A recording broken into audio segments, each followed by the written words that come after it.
Pada pertengahan masa pemerintahan Khalifah Al-Mustakfi Billah, tepatnya pada tahun 945 Masehi, dinasti Abbasiyah memasuki sebuah fase baru yang dikenal oleh para sejarawan sebagai periode ketiga kekhalifahan Abbasiyah. Ini adalah masa di mana simbol kekuasaan agama tetap dipertahankan, namun kekuasaan politik telah benar-benar jatuh ke tangan pihak lain.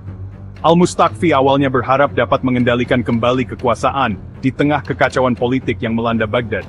Tetapi harapan itu pupus ketika pasukan Bani Buwai, sebuah dinasti Syiah dari Persia yang sangat ambisius, memasuki Baghdad dan memaksakan kehendaknya atas khalifah.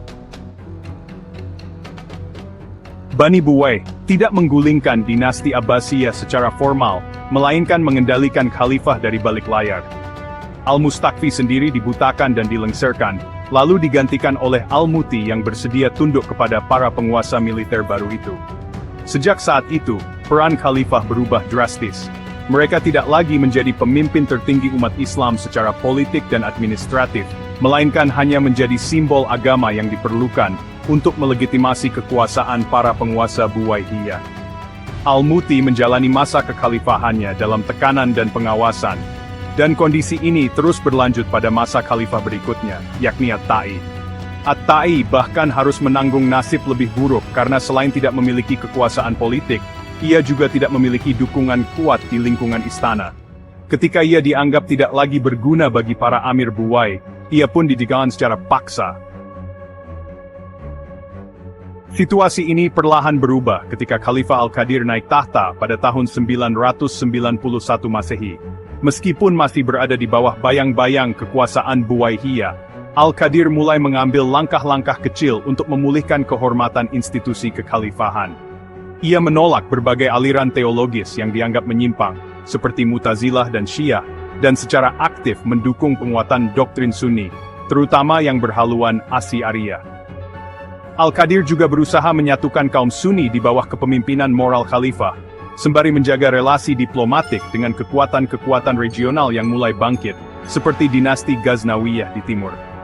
Di bawah Al-Qadir, meskipun kekuasaan politik tetap lemah, otoritas spiritual khalifah mulai mendapat pengakuan kembali di kalangan umat Islam. Periode ketiga dinasti Abbasiyah ini merupakan masa yang sangat kompleks.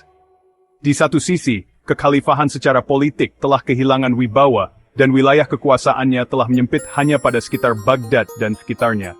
Di sisi lain, peran khalifah sebagai penjaga ajaran Islam dan simbol kesatuan umat masih bertahan, bahkan mengalami revitalisasi secara spiritual di bawah Al-Qadir.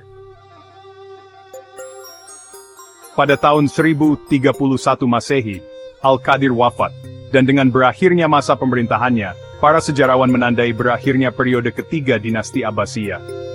Setelah itu, kekuasaan militer mulai beralih dari tangan Buwaihiyah ke dinasti baru, yaitu Turki Seljuk, yang bermazhab Sunni, dan justru mulai mendukung eksistensi kekhalifahan Abbasiyah secara lebih terbuka dan aktif. Maka, berakhirlah sebuah babak sejarah yang menandai kemunduran politik, tetapi juga kebangkitan simbolik dan teologis insi khalifah.